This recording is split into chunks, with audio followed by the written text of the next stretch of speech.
The name's Nukem, Duke Nukem, and you're watching the Nerds Doing Nerd Things podcast. I don't know why, but you are.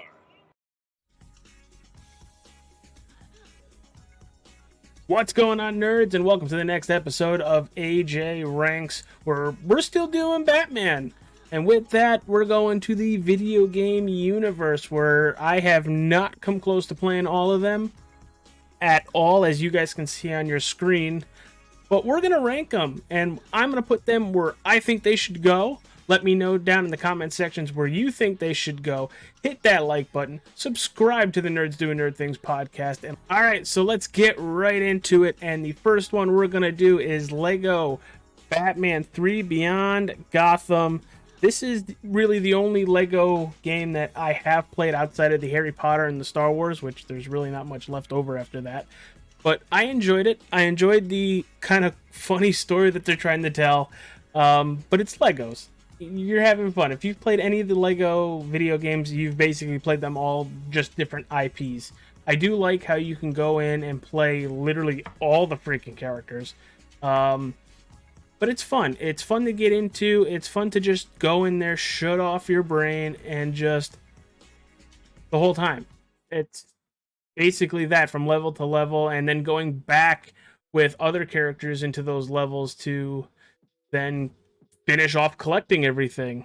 So next on the list is Injustice Gods Among Us, and that is going straight A tier. I'm not a huge fan of the beat 'em up games at all. I suck at them. The guy that you see on the channel named Mr. James, he does our artwork as well for the most part. He is absolutely a monster when it comes to these fighting games. I played them just for the story. I threw it on easy, still got my ass kicked sometimes, but it's a very good story, and that is the first version of that. And then going to the sequel, Injustice 2. I'll actually put that in B. Honestly, it's still really good, but it felt like in the second one that they just needed to have a second one. You know, Brainiac as the bad guy and you'll need me kind of thing. I get it, but the first one was so groundbreaking with it.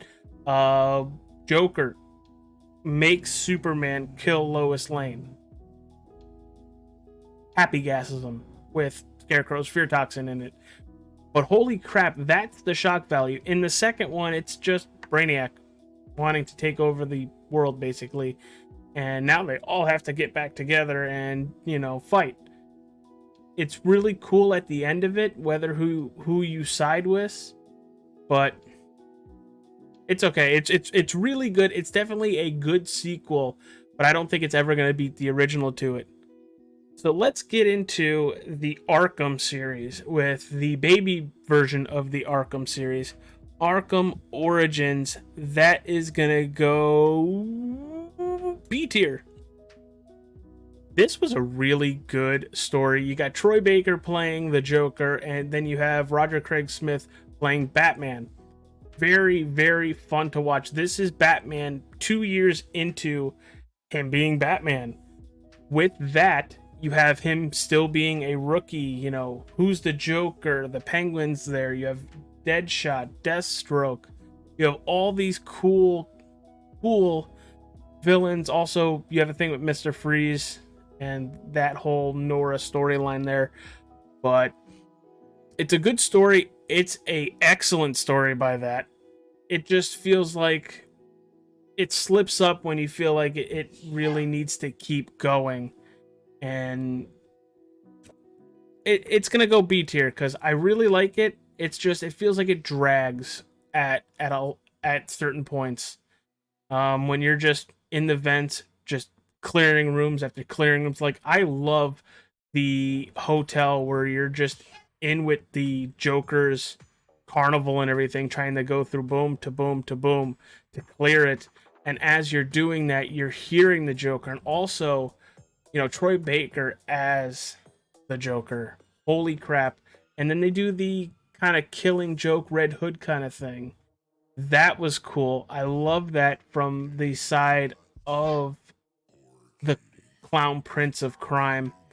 But let's move to Blackgate. It sucks. It's pretty bad. It's a 2D fighter, basically. It kind of tilts the camera angle a little bit when you need it, but it sucks. It's a continuation, but that's all I'm going to say about it. Let's go now to Batman Arkham Asylum. Rocksteady's first shot at making a Batman game, and they right out of the park in summer of 2009. Batman, played by the legendary Kevin Conroy. Rest in peace, dude. And then Mark Hamill playing the Joker, Arlene Sorkin coming in and playing Harley Quinn. So you have the cast back together.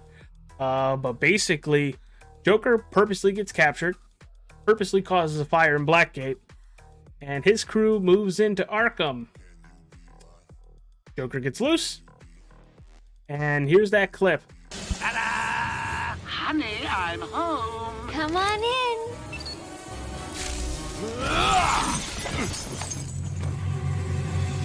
Welcome to the madhouse, Batman. I set a trap, and you sprang it gloriously. It's such a good game. It's basically a dungeon crawler for Batman. But you are stuck on the asylum, and you can't go anywhere. You need to keep going and take down the Joker. But you got Poison Ivy, Harley Quinn, obviously, Scarecrow, Killer Croc, Bane. Oh, that Bane fight. Little cheesy, but it's so good. Let's go now to Batman Arkham City. There it is. Gonna put it in A tier. It is a very good sequel. You have the whole part of Gotham now open up, basically a prison now. Joker, Penguin, Catwoman now, who is a playable character.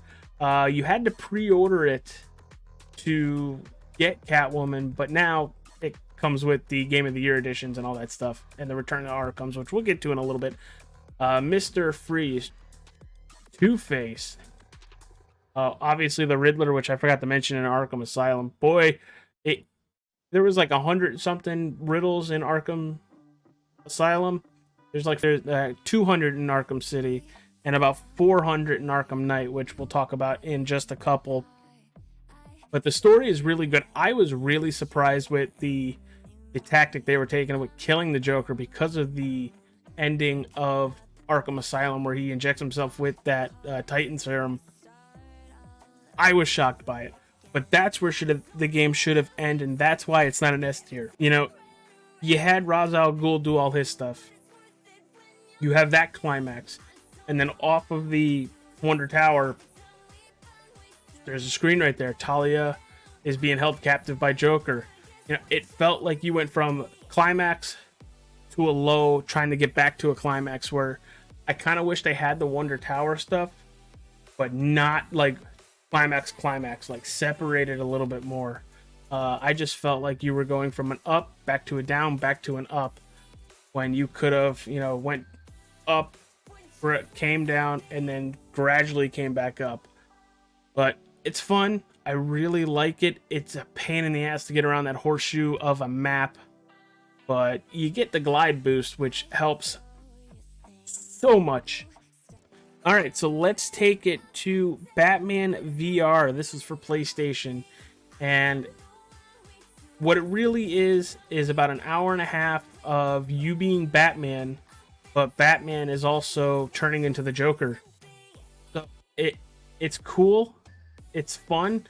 I have a friend that decided to rank up how many batarangs he can throw and hit targets, to the point where I'm never touching that.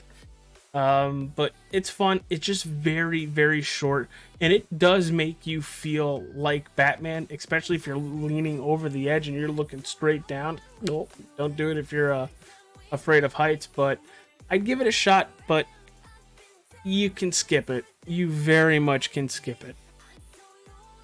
So let's go to 2015's Arkham Knight.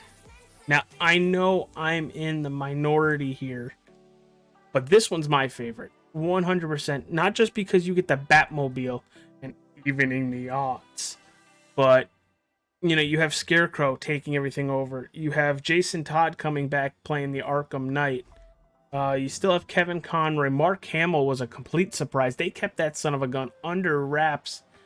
I was shocked when you turn around and his miss me. Holy cow. Like, seriously, I was shocked. I jumped. There are so many jump scares in this game that I've probably almost landed on my ass a couple times because of it. It's a lot of fun. You have 3 gigantic islands, kind of GTA style, but in a triangle. But give it a shot. I know people complain about the Batmobile, and it is in there quite a bit. But it's so good. It is so good. The story is really good. I probably have about 2 or 3 days worth of time just in that game alone. But let's go to the Return to Arkham. This is the remaster of Arkham Asylum and Arkham City. It's okay. If you have, you know, Asylum or City for PC, you don't need the Return to Arkham. But if you're going from the 360s where City and Asylum did come out on and you have a next-gen console, yeah, move it on up if this is the first time you're playing it. Get the Return to Arkham edition. It is a step up. I just feel like some of the graphics, some of the facial animations just didn't level up with the graphics. I think it's $30, so it's not bad. $15 a game, and they're the Game of the Year edition, so you get all the DLCs as well. And I think in Asylum's Return to Arkham, you get the Joker, like, play as him in the challenge maps and everything, which was just PlayStation when it first came out. Kind of wish it had the 3D thing, because that was cool back when Game of the Year edition came out in like 2009, 2010 for Arkham Asylum. It was pretty cool. You throw the 3D glasses on, it was like, oh, like the Batsman, after you beat somebody, they flutter around and everything. They came straight at you. It was pretty sweet. So, you know, you think we're done. You think we're done, but we're not. Telltale threw their hat into the Batman ring. And you know how the Telltale series is. Whatever you pick changes everything in front of you. Multiple playthroughs to possibly get everything. So the first Batman Telltale, I am going to put in B tier. I really liked it. I threw me for a loop with Vicky Vale being the leader of the Children of Arkham and all that craziness. But it's fun. I like it. If you're into those kind of story narrated driven games, you're going to like this as well. But it's Telltale. If you're not into that graphic animation style, you're going to have an issue with this too. But let's go into the second one of that, and that's honestly going to go B tier as well. But this one is the Joker. Or John Doe. Doesn't know who he is. And you could befriend him or make him your enemy.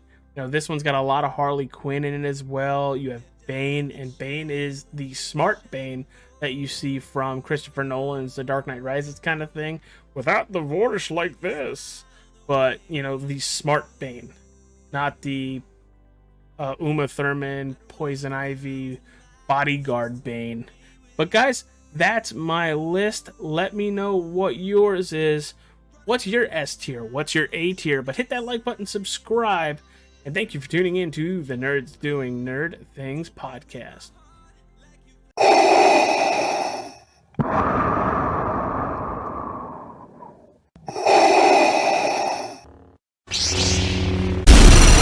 From Mordor to Hogwarts to Gotham, the nerds have come together to create a show for nerds by nerds.